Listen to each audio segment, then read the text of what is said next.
இனிய தமிழமது நேயர்களுக்கு இனிய மாலை வணக்கங்கள். இன்றைய கதையினுடைய தலைப்பு ரிஷிபத்தினிகள். ஒரு நாள் கிருஷ்ணர், பலராமர், அந்த கோபர்கள் குழந்தை எல்லாரையும் பசுமாடுகளை அழைத்து கொண்டு அவர்கள் காட்டுக்கு சென்றார்கள். அந்த மரங்களுக்கு இடையே செல்லுகின்ற பொழுது கிருஷ்ணர் ஒவ்வொரு மரத்தையும் பெயரை சொல்லி அதனுடைய பயன்பாடுகளை சொல்லி அந்த மரங்களோடே அழைத்து சென்றார். அந்த ஒவ்வொரு மரமும் என்ன மரம், அது எப்படி மக்களுக்கு பலன் தருவது, வெறும் நிழல் தருவதோடு அல்லாமல் என்னென்ன வகையிலே காய் கனி என்றெல்லாம் பழம் தருகிறது என்றெல்லாம் அதனுடைய பயனை சொல்லிக்கொண்டே அப்படியே போனார். சென்றார்கள். அவருடைய யமுனா நதியிலே சென்று அந்த இடத்துல இருந்த பசுக்களெல்லாம் தண்ணீர் பருகியது. அதே போல் கோபர்களும் அவருடைய தாகத்திற்கு பருகினார்கள். அதே மாதிரி இந்த கிருஷ்ணரும் பலராமரும் தண்ணீர் அருந்தினார்கள்.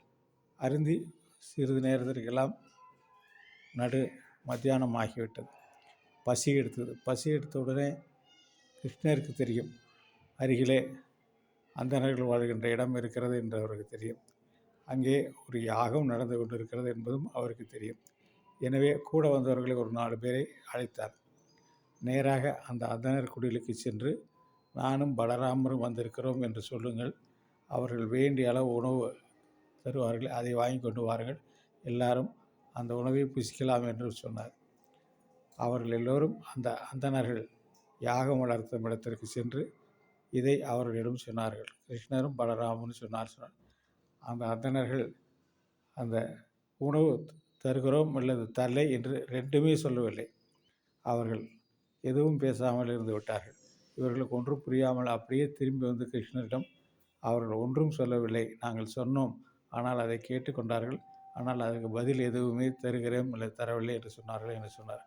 கிருஷ்ணர் சொன்னார்கள், மறுபடியும் சென்று அங்கு ரிஷி பத்தினிகள் இருப்பார்கள், ஒவ்வொரு வீட்டிலேயும் இருப்பார்கள், அவர்களிடத்திலே நாங்கள் வந்திருக்கிறோம் என்று சொல்லுங்கள், அவர்கள் உணவு தருவார்கள், வாங்கி கொண்டு வாருங்கள் என்று சொன்னார். திரும்பவும் போய் அங்கே ரிஷிபத்தினியிடம் சொன்னார்கள். சொன்னவுடன் அவர்களாம் மிகுந்த ஆனந்தம் ஏற்பட்டது. அவர்கள் வந்திருக்கிறார்களா என்று கேட்டுக்கொண்டார்கள்.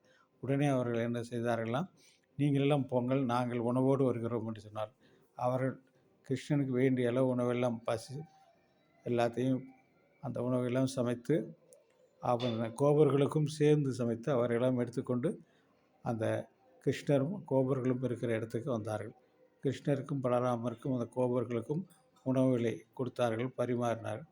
எல்லோரும் சாப்பிட்டவன் கிருஷ்ணர் சொன்னார், நாங்கள் சாப்பிட்டாகிவிட்டது, எங்களுக்கு திருப்தி, நீங்கள் வீட்டுக்கு போங்கள் என்று சொன்னார்.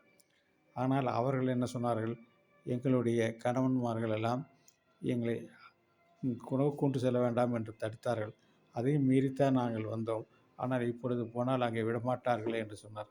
உடனே கிருஷ்ணர் அவரிடம் சொன்னார், நான் சொன்னதாக சொல்லுங்கள், அவர்கள் எதுவும் சொல்ல மாட்டார்கள், நீங்கள் திரும்பி போங்கள், திரும்பி செல்லுங்கள் என்று கூறினார்.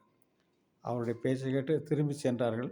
திரும்பி சென்ற இடத்திலே அந்த அந்த ரிஷிகளெல்லாம் அங்கிருந்த அந்தணர்கள் எல்லாம் அவர்கள் எதுவும் மறுத்தளித்து பேசவில்லை. அவர்களும் தங்கள் வீட்டுக்கு செல்வதை தடுக்கவும் இல்லை. எனவே அவர்கள் கிருஷ்ணருடைய அந்த பலத்தை புரிந்து கொண்டு அவர்கள் மகிழ்ச்சியாக வீட்டுக்கு சென்றார்கள். சர்வம் கிருஷ்ணார்ப்பணம்.